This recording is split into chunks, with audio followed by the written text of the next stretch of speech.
Perkenalkan, nama saya Kamaruzaman MPD. Saya bertugas di SMA Negeri 1 Bahasa Ampe Balai dan saya mengajar mata pelajaran matematika. Libur panjang pergi ke Bali, kuali hitam sudah terbelah. Mari awali pidato ini dengan mengucapkan kata bismillah.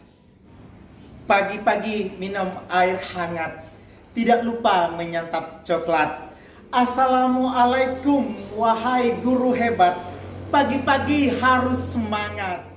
Assalamualaikum warahmatullahi wabarakatuh. Yang terhormat Bapak Ibu Panitia PPMN, yang terhormat Bapak Ibu peserta pidato singkat Provinsi Sumatera Barat.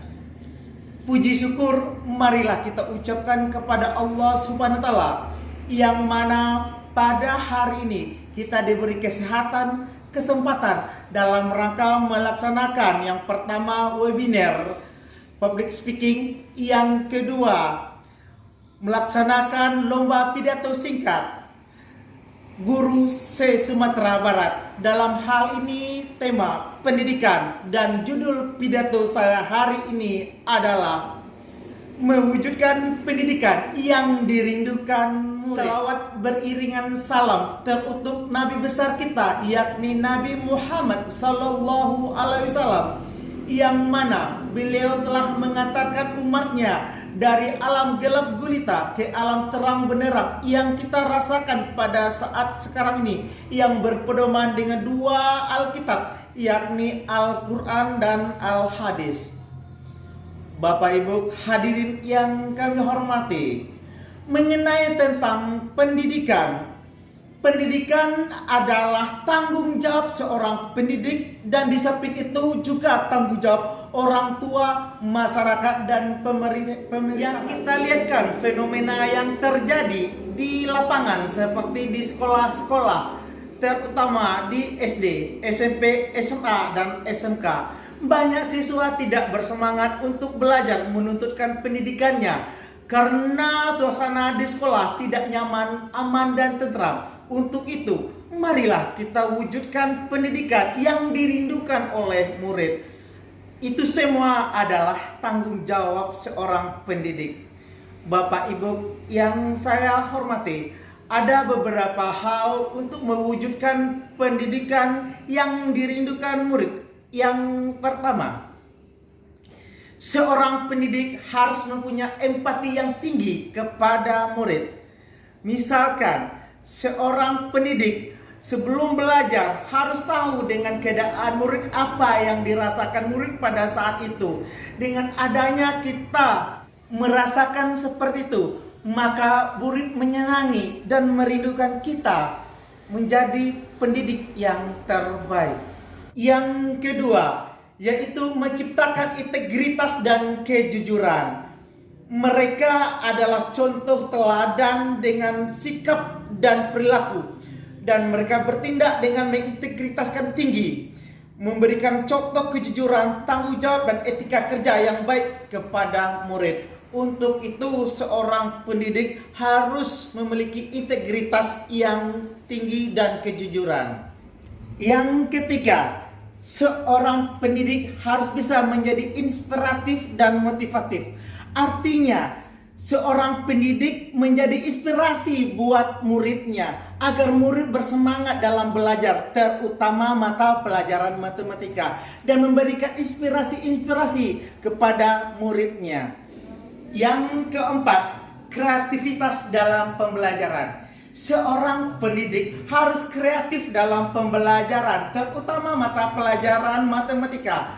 Kalau tidak kreatif dalam mengajar, maka murid merasa bosan dan merasa tidak nyaman di dalam kelas. Maka seorang pendidik harus kreatif dalam pembelajaran, memilih model-model pembelajaran yang banyak yang diberikan oleh para ahli. Yang kelima, seorang pendidik harus bisa menjadi pembimbing yang peduli. Artinya, seorang pendidik tidak hanya mengajar, tetapi juga membimbing siswa dalam membangunkan jiwa kepercayaan diri, juga membangunkan jiwa rasa ingin tahu dalam pembelajaran. Keenam, komitmen terhadap pembelajaran berkelanjutan.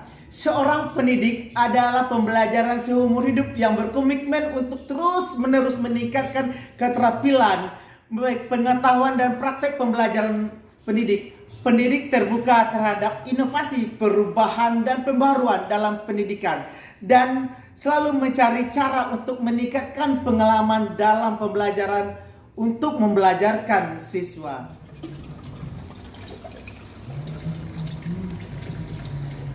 Selanjutnya, pendidikan yang dirindukan murid membutuhkan pendekatan pembelajaran yang inklusif, berpusat pada murid dan relevan dengan kebutuhan zaman. Ini mencakup pengembangan kurikulum yang memperhitungkan keberagaman budaya, minat dan kemampuan setiap murid, serta manfaatkan teknologi untuk memperluaskan ruang pembelajaran. Seperti yang diterapkan pada kurikulum sekarang, namanya kurikulum merdeka. Kita harus mengembangkan namanya pembelajaran diferensiasi.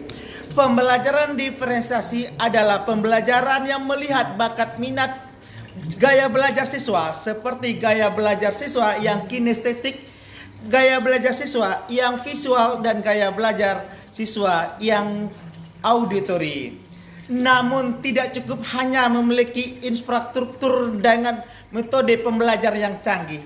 Pendidikan yang dirindukan murid juga membutuhkan para pendidik yang berdedikasi, terampil, dan berempati. Guru bukan hanya sebagai sumber pengetahuan, tetapi juga sebagai mentor, pembimbing, dan teladan bagi setiap murid. Terakhir, kita perlu melibatkan semua pihak terkait, mulai dari orang tua, guru, pemerintah, hingga masyarakat dalam upaya bersama untuk mewujudkan pendidikan yang dirindukan murid. Kita semua memiliki peranan penting dalam menciptakan lingkungan belajar yang aman, inspiratif, dan mendukung perkembangan setiap murid secara maksimal. Dengan bersatu dalam berkomitmen, saya yakin kita dapat mewujudkan pendidikan sesuai dengan impian setiap murid. Mari kita bergerak maju bersama, karena pendidikan berkualitas adalah hak setiap anak dan tanggung jawab bersama kita semua. Demikianlah pidato singkat saya pada pagi hari ini. Saya ucapkan terima kasih kepada panitia. Kalau ada salah dan janggal, saya mohon maaf. Saya tutupi dengan Assalamualaikum warahmatullahi wabarakatuh.